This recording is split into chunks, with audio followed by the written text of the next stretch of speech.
Hola a todos, bienvenidos al podcast del Departamento de Neuropsicología y del Neurolab de la Universidad del Valle. Soy la doctora Claudia García de la Cadena, directora de la Maestría en Neuropsicología Aplicada y del Neurolab.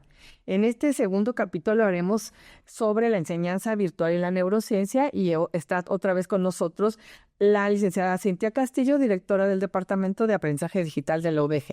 Así que gracias, Cintia, por estar nuevamente con nosotros y hablaremos como una continuación del primer capítulo, es sobre qué habilidades espera que desarrollen los diferentes tipos de modalidades de enseñanza virtual o actuales.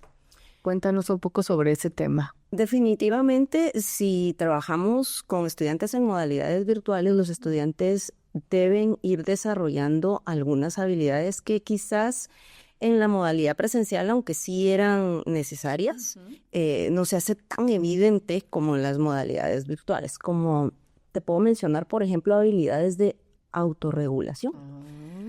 Que el estudiante sea capaz de disciplinarse y de tener constancia para poder llevar a cabo las actividades que tiene que llevar a cabo, porque recordemos, lo dijimos en el capítulo anterior, que hay mucha flexibilidad, que de repente el docente me dejó algunas actividades que yo tengo que hacer y sí, hay una fecha límite, pero yo gestiono cuándo las hago. Entonces, esa es una gran bondad, pero si no la sabemos, si no sabemos autogestionarnos, se puede convertir en un problema, porque pues el ser humano puede tender a la procrastinación y a postergar. El final, Cintia, es una función ejecutiva. Sí. O sea, la planificación, la autogestión, el automonitoreo que hacemos es una función ejecutiva que se va desarrollando conforme vamos creciendo. Cuando somos chiquitos no la tenemos tan desarrollada y justo cuando pasamos de la adolescencia a ser adulto joven en la universidad,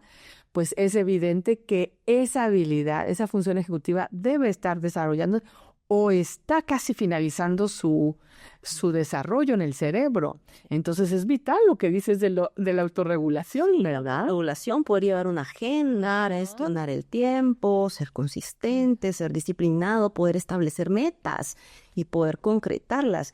Es indispensable si se quiere tener éxito en una modalidad virtual, poder desarrollar esas habilidades de autogestión. Habilidades emocionales, competencias emocionales. ¿Por qué? Hablábamos en el capítulo anterior, por ejemplo, de ese sentimiento de soledad que se puede llegar a sentir, ¿verdad? Entonces tenemos que aprender a gestionar esa emoción que de repente en algún momento nos sentimos solos, frustración de repente porque entramos a la plataforma y el internet nos está fallando.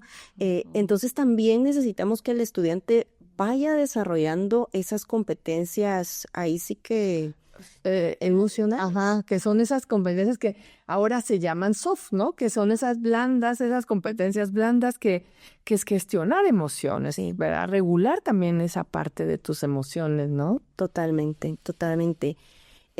Otras competencias que hay que desarrollar que quizás son mucho más evidentes son las competencias digitales. Por supuesto que si voy a trabajar en un entorno en donde estoy manejando todo el tema de aplicaciones digitales, tengo que desarrollar competencias para poder enviar mis tareas, participar en los foros. Moverte en la misma plataforma, ¿verdad? Se necesita.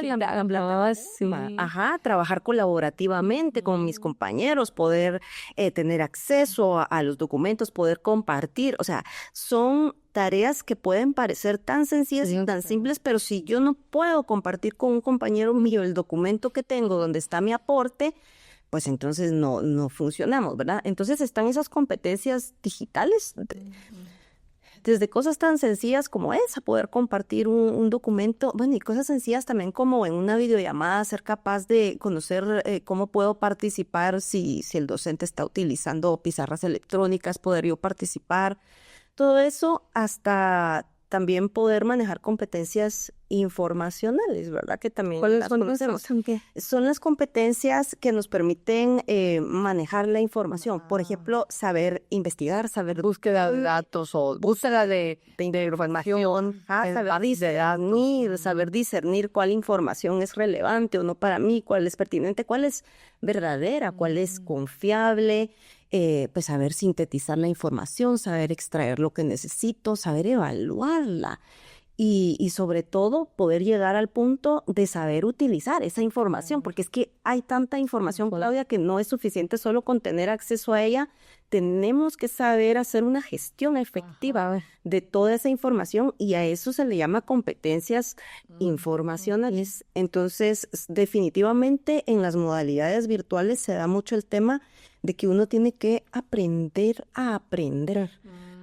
De que uno tiene que, una parte de la instrucción podría ser de que nosotros mismos vayamos aprendiendo por nuestra cuenta, aprendamos a aprender, y eso implica saber utilizar la información, saber buscarla, saber encontrarla, saber evaluarla y utilizarla finalmente, ¿verdad?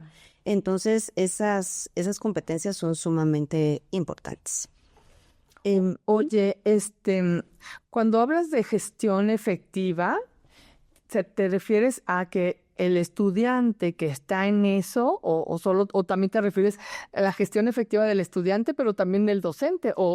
Sí. A ver, cuéntanos un poco qué rol tiene el docente, ¿no? Importantísimo. La verdad es que me he estado centrando en las dificultades que se le presentan al estudiante, en las habilidades que el estudiante necesita, pero por supuesto que hay otro mundo también, que es el docente. El docente necesita habilidades, algunas muy parecidas a las de los estudiantes, por ejemplo, habilidades de competencia digital, habilidades de comunicación, Claudia. O sea, tanto los estudiantes como los docentes deben ser capaces de comunicarse asertivamente, claramente, porque no nos estamos viendo. Si yo voy a explicar un problema a mi docente por correo electrónico, tiene que ser preciso, conciso, preciso.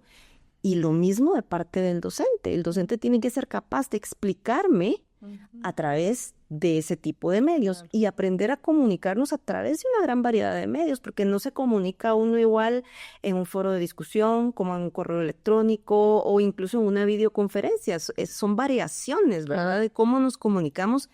Y entonces las competencias, por ejemplo, comunicativas, son requeridas tanto para el estudiante como para el docente. Comunicación oportuna de ambos.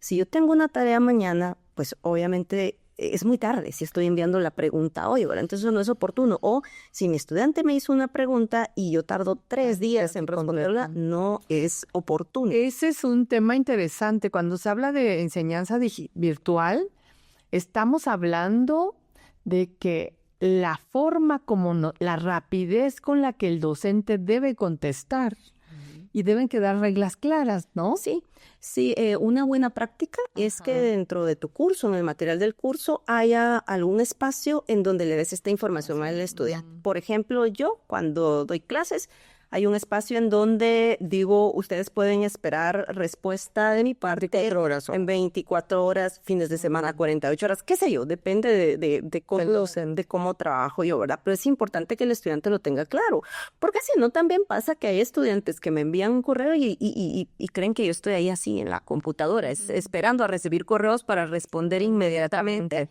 Y no, entonces eso les puede generar ansiedad, ¿verdad? De que el docente no me responde, pero sí le acabas de enviar el correo, ¿verdad? Entonces, eso es importante, las expectativas de todo tipo, de tiempo de respuesta, de cantidad de horas que el estudiante se espera que invierta en las actividades.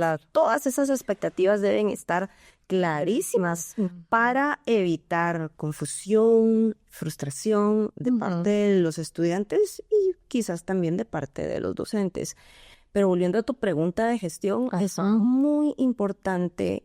Mira, yo siempre digo que podemos esforzarnos mucho en diseñar una experiencia de aprendizaje. El curso en la plataforma puede estar precioso, perfecto. Los recursos pueden ser de alta calidad, estar muy bien organizados. Ahí sí que cumplir con todas las buenas prácticas que existen. Pero si a la hora de implementar el curso, el docente no cumple con el rol que se espera de él, no da un seguimiento oportuno, no retroalimenta la alimentación, no promueve esas interacciones, el curso puede fracasar. O sea, el curso debe estar tan bien diseñado, es tan importante que esté tan bien diseñado como es importante que el docente cumpla con el rol que se espera de él, que tiene una modalidad virtual, ¿verdad? Que es un rol que idealmente se siente presente para el estudiante. Oye, la última pregunta que me surge, con esta experiencia en modalidad virtual o digital, dime cuáles son una experiencia muy exitosa de cuanto a retroalimentación de los alumnos y retroalimentación del docente. Así algún ejemplo que tengas así, tal vez alguno tuyo. ¿Alguna experiencia exitosa con algún curso que hayamos implementado? Ay, es que hay docentes espectaculares, la verdad. Yo he conocido docentes muy buenos acá en la universidad. Por ejemplo, ¿crees que la clave es que el docente está tan involucrado, confía tanto en la metodología, que eso es lo que hace muchas veces el éxito?